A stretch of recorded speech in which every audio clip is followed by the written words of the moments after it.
Professor Henry دنیا کے نامور سائنسدانوں میں سے ایک تھے۔ ان کی تحقیق نے لاکھوں لوگوں کی زندگی کو بدل دیا تھا۔ خاص طور پر ان کی اسٹیم سیل تھراپی نے نابینا افراد کے لیے امید کی کرن پیدا کی تھی۔ مگر ان کی اپنی زندگی میں ایک خلا تھا۔ شہرت، دولت اور علم کے باوجود ان کے دل کو سکون میسر نہ تھا۔ اکثر راتوں کو وہ اپنے لیبارٹری میں دیر تک بیٹھے سوچتے رہتے تھے کہ آخر وہ کس چیز کی تلاش میں ہے۔ ان کے سوالوں کا جواب سائنس کی کتابوں میں نہیں ملتا تھا۔ ایک دن بین الاقوامی کانفرنس کے سلسلے میں انہیں مشرقی وسطی کے ایک ملک میں مدعو کیا گیا۔ وہاں پہنچ کر انہوں نے شہر کی گلیوں، قدیم عمارتوں اور لوگوں کی زندگی کو دلچسپی سے دیکھا۔ ان کی ملاقات کانفرنس کے میزبان ڈاکٹر احمد حسن سے ہوئی، جو نہ صرف طبی ماہر تھے بلکہ ایک عالمی دین بھی تھے۔ دونوں کی درمیان جلد ہی گہری دوستی ہو گئی۔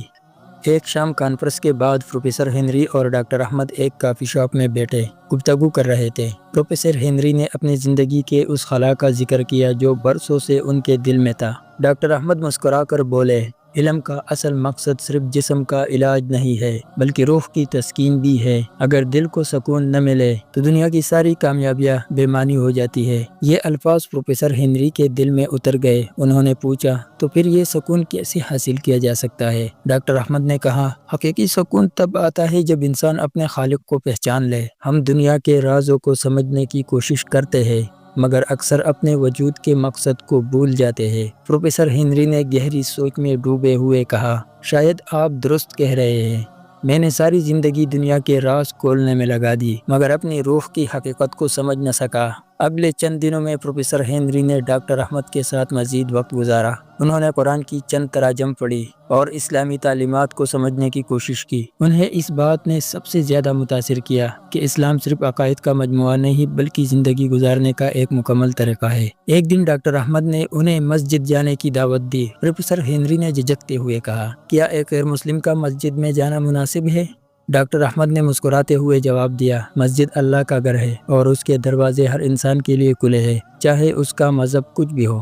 شام کے وقت جب سورج غروب ہو رہا تھا، پروفیسر ہنری پہلے بار ایک مسجد میں داخل ہوئے۔ اندر کا سکون اور نورانی فضا دیکھ کر ان کے دل پر ایک عجیب سی کیفیت طاری ہو گئی۔ اذان کی آواز ان کے دل کے تاروں کو چھو گئے۔ اس لمحے انہیں احساس ہوا کہ شاید ان کی تلاش کا سفر اختتام کو پہنچ رہا ہے۔ مسجد کے امام نے آگے بڑھ کر ان کا خیر مقدم کیا۔ پروفیسر ہنری نے ڈاکٹر احمد کی طرف دیکھا اور کہا، کیا مجھے بھی وہ کلمات کہنے کی اجازت ہے جن کے ذریعے انسان اسلام میں داخل ہوتا ہے؟ ڈاکٹر احمد کی آنکھوں میں خوشی کے آنسو آ گئی۔ انہوں نے پروفیسر ہنری کا ہاتھ تھام کر کہا، ضرور، یہی اللہ کا فیصلہ ہے۔ پروفیسر ہنری نے دل کی گہرائیوں سے کلمہ شہادت پڑھا، میں گواہی دیتا ہوں کہ اللہ کے سوا کوئی معبود نہیں اور محمد صلی اللہ علیہ وسلم اللہ کے رسول ہے۔ کلمہ پڑھنے کے بعد مسجد میں موجود تمام لوگ آگے بڑھے اور پروفیسر ہنری کو مبارکباد دی۔ ڈاکٹر احمد نے ان کا نیا نام عبدالحق رکھا اور کہا، یہ نام اس کے لیے منتخب کیا گیا ہے کیونکہ آپ نے حق کو پہچان لیا ہے۔ اسلام قبول کرنے کے بعد عبدالحق کی زندگی میں حیرت انگیز تبدیلی آئی۔ ان کے دل کا اضطراب ختم ہو گیا اور انہیں اپنے تحقیق میں پہلے سے زیادہ برکت اور کامیابی نظر آنے لگی۔ انہوں نے اپنے باقی زندگی نہ صرف انسانیت کی خدمت کے لیے وقف کر دی بلکہ علم اور روحانیت کے امتزاج کو بھی دنیا کے سامنے پیش کیا۔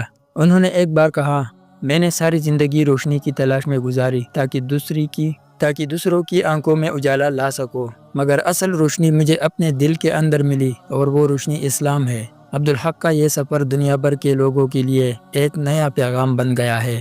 حقیقی کامیابی صرف علم میں نہیں بلکہ اس علم کو حق کے راستے میں استعمال کرنے میں ہے۔ اگر ویڈیو پسند آئے تو لائک، شیئر اور کامنٹ ضرور کرنا۔ چینل کو بھی سبسکرائب کریں۔ شکریہ۔